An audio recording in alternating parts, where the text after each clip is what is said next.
Ask a Jamaican about some of these places and watch them go quiet, not because the history is lost, but because they were taught not to speak it. Duppies you do not name, great houses where the ground remembers, whole towns the record was allowed to forget. You have driven past most of them, never knowing what is buried under your feet. Here are 13. Number 13, the village planted as a weapon, Seaford Town, Westmoreland. Deep in the Montpelier Mountains sits a place locals still call Germantown. It was founded in 1835 by Charles Ellis, the first Baron Seaford, and the reason it exists is one people rarely say out loud. Slavery was ending. The planters, badly outnumbered and shaken by the 1831 rebellion, were terrified the newly freed would take the island's interior. So the colonial government ran a scheme to seed armed European settlers through the hills as a human buffer. The first group had arrived from Bremen in 1834. Then around 249 Germans from Westphalia sailed in on a ship called the Olbers and were dropped on roughly 500 acres carved from the Montpelier estate. They were promised cottages and support. They found neither. Many died within weeks of disease and hunger. And by 1838, well over 1,000 Germans had been imported island-wide.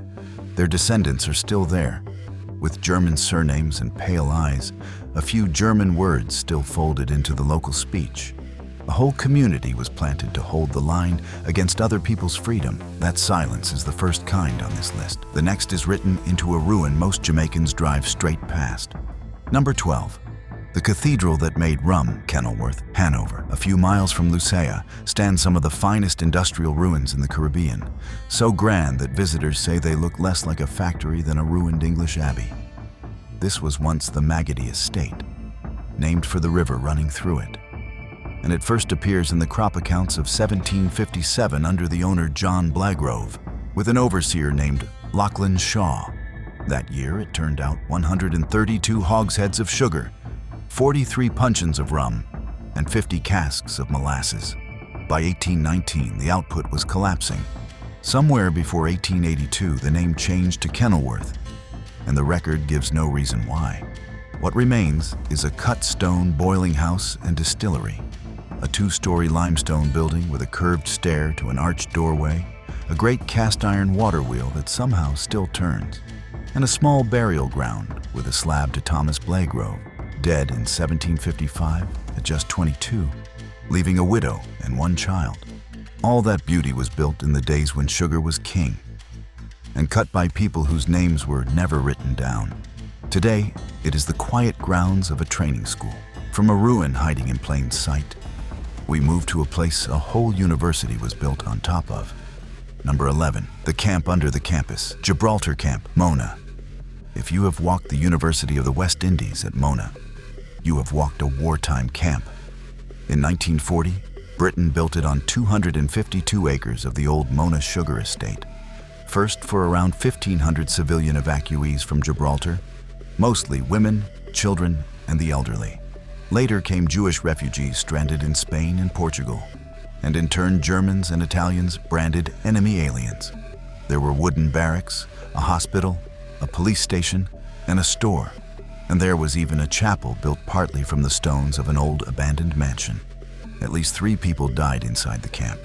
The Jewish congregation's records still carry the names. When the war ended, the barracks became the first buildings of the university, which took its first 33 students in 1948. Students crossed that ground every day, past the surviving huts and the broken aqueduct, never told that beneath the lecture halls lie the ruined sugar works of the Mona and Papine estates and the graves of the enslaved who ran them. 2 histories, stacked and neither one taught. From a camp built over a plantation, we move to a castle whose own story was simply deleted. Number 10, the ruin with no record, Colbeck Castle, St. Catherine. 2 miles north of Old Harbor stands the largest ruin of its kind in Jamaica, roughly 114 feet by 90, with a tower at each corner, brick ovens in the outbuildings, and the remains of a moat. It is attributed to Colonel John Colbeck, who came with the English invasion of 1655, was granted 1,340 acres, sat as Speaker of the House, and died in 1682, leaving no heir. And that is nearly everything anyone can prove. There are no drawings, no paintings, no account of who finished it or why a structure built in the style of a 17th century Italian villa was raised at all. It is not even mentioned by the name Colbeck Castle until an 1896 advertisement.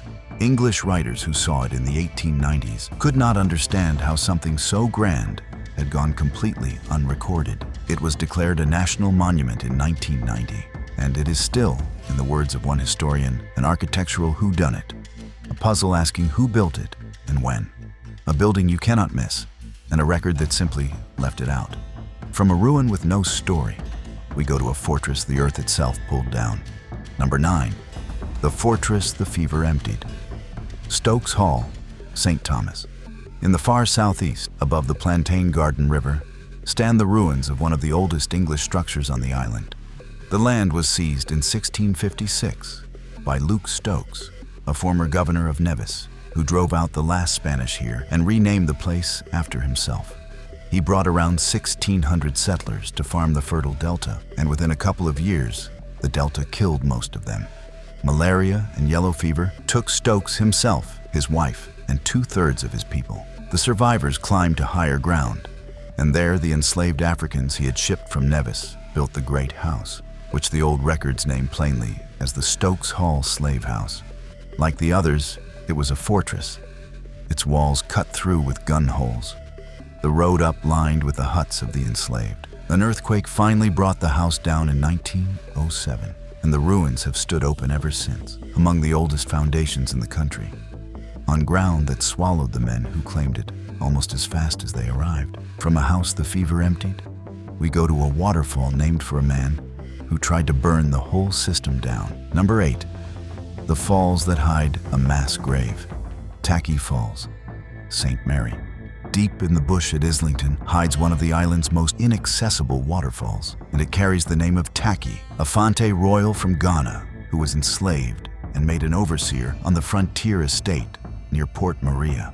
Before dawn on Easter Monday, the 7th of April, 1760, he and his men rose, took the frontier and Trinity estates, and raided the armory at Fort Haldane, carrying off 4 barrels of gunpowder and 40 firearms. Hundreds joined him.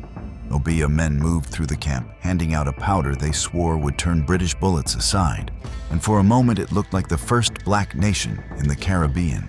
Then one man slipped away and warned the militia. The Maroons were sent under treaty to hunt their own, and Tacky was run down and killed. The last of his followers were found in a cave near these falls, having taken their own lives rather than be dragged back into the chain, and that cave has never been found. People know the story and still say the man's name carefully. From a people who chose death over the collar, we go to the first colony, raised over a people erased before them. Number 7, the town built on a buried people. Seville, St. Anne.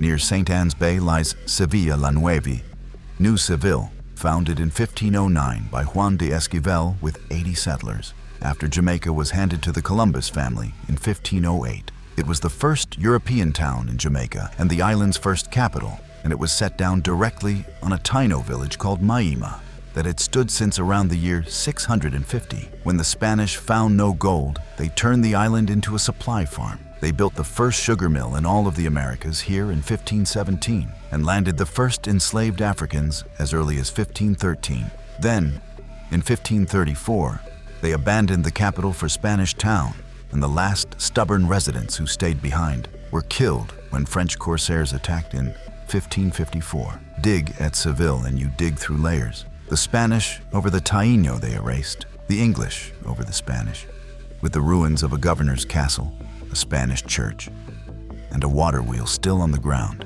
It is called the birthplace of modern Jamaica. It is also a graveyard of the people who were here first.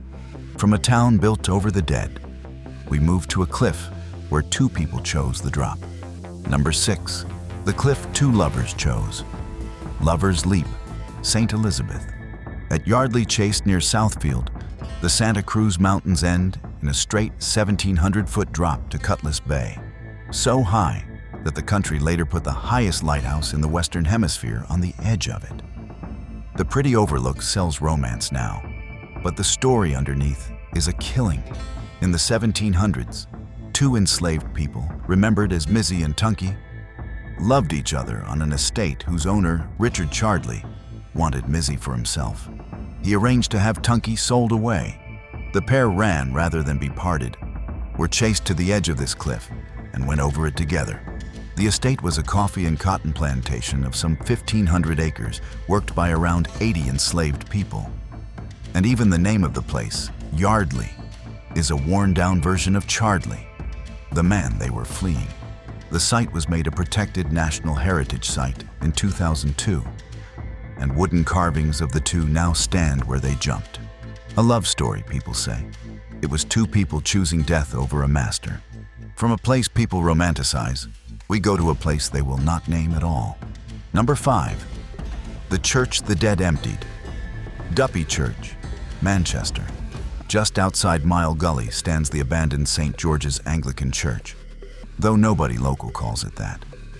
They call it Duppies Church. The story is that the congregation gave it up after Duppies tormented them so badly that worship became impossible. The doors are gone, the pews are gone, the windows are broken out, and the ruin is ringed by graves whose stones go back to the 1800s. Taxi men in the district tell of stopping at night for a young woman near the church who is not there when they turn around. People passing report faint organ music drifting from a building with no organ and no roof. Whatever you believe, the behavior is real and consistent. Most people in that community will not go near it after dark, and they do not like to say its name out loud. This is the exact silence this whole list is built around, a place a whole district has quietly agreed to leave alone. From a church the dead cleared out, we go to a town the army tried to wipe from the map. Number 4. The stronghold the record tried to erase. Nanny Town, Blue Mountains. High in the Stony River Valley, on the wild border of Portland and St. Thomas, stood the fortress of the Windward Maroons, called in the old colonial papers only the Great Negro Town. It was led by Queen Nanny, today one of Jamaica's national heroes, and in her own time, an Ashanti-born Obeah woman, said to have worked protection over her fighters so they could not be beaten. She taught them to cover themselves in leaves and branches and ambush the redcoats like moving trees. The town was built around 1723. The British did not even find it until 1728, and then they came again and again.